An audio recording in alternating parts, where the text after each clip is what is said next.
Hello नमस्ते, आप सबका मेरी पाठशाला में स्वागत है। आज हम part 1 of the Indian constitution discuss करेंगे। Part 1 is titled as union and its territories and it contains 4 articles from article 1 to article 4। Let's start with article 1।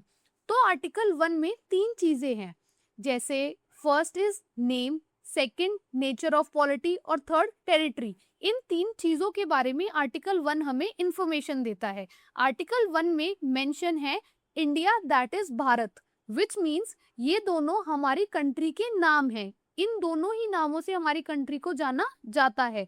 Then territory contains, basically Indian territory 3 चीजें contain करती है। 1 territories of state, second union territories जो schedule 1 में mention है, और third acquired territories जो हमारा देश फ्यूचर में फॉरेन टेरिटरी को एक्वायर करेगा उसे कहा गया है।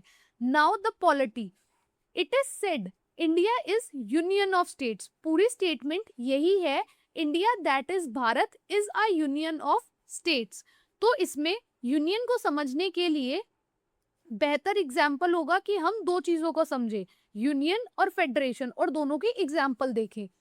यूनियन का मतलब एक ऐसी पॉलिटिकल एंटिटी होती है जिसमें सारी स्टेट्स एक साथ आकर स्ट्रॉन्ग सेंट्रल अथॉरिटी के साथ बनाई जाती हैं।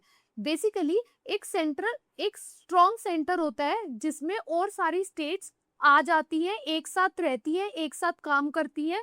लेकिन इसमें जितनी भी स्टेट्स होती हैं उनके पास ये पावर नहीं होती कि वो सेंटर से अलग हो सके, जैसे इंडिया के केस में है। वहीं जो फेडरेशन होता है उसमें सारी स्टेट्स एक एग्रीमेंट के कारण साथ में होती हैं। इन स्टेट में से जिसका मन करे जब मन करे वो सेंटर से अलग हो सकती हैं।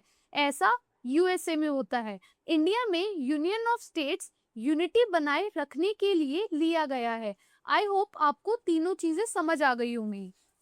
नाउ आर्टिकल 2 जो पार्लियामेंट को नई स्टेट्स को एडमिशन करने का, मतलब अपनी कंट्री में एडमिट करने का या अपनी कंट्री में इस्टेब्लिश करने से रिलेटेड कुछ पावर्स देती हैं। ये दोनों वर्ड्स अलग हैं, एडमिशन और इस्टेब्लिशमेंट। इन दोनों में एक डिफरेंस होता है। एडमिशन उन स्टेट्स का होता है जो ऑलरेडी एग्जिस्टेंस में हो, और इस्टेब्लिशमेंट उन स्टेट का किया जाता है जो नॉट इन एग्जिस्टेंस होती हैं। तो एडमिशन से याद रखेंगे कि जो स्टेट्स एग्जिस्ट कर रही हो, और इस्टेब्लिशमेंट जो स्टेट एग्जिस्टेंस में नहीं हो। अब बात करते हैं थर्ड आर्टिकल की, जो पार्लियामेंट को पावर देती है नए स्टेट्स बनाने की, 2 स्टेट्स को जोड़कर, 2 स्टेट्स को अलग कर बाउंड्री चेंज करने की। किसी स्टेट की बाउंड्री बढ़ा दी, किसी स्टेट की बाउंड्री कम कर दी, या किसी स्टेट का नाम चेंज कर दिया।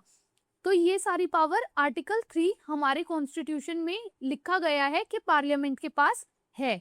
Now let's talk about article 4, जो कि हमें ये बोलता है कि जो भी लॉज आर्टिकल 2 और आर्टिकल 3, बेसिकली आर्टिकल 2 में और आर्टिकल 3 के अंदर बनाए जाने वाली जितनी भी स्टेट्स हैं और जितनी भी अमेंडमेंट्स आप लेके आ रहे हो, वो कॉन्स्टिट्यूशनल अमेंडमेंट नहीं मानी जाएगी अंडर आर्टिकल 368।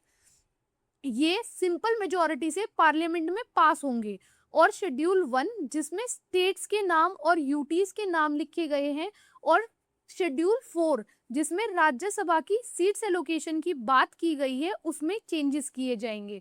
आई होप आपको आज की क्लास अच्छी लगी हो। Thank you.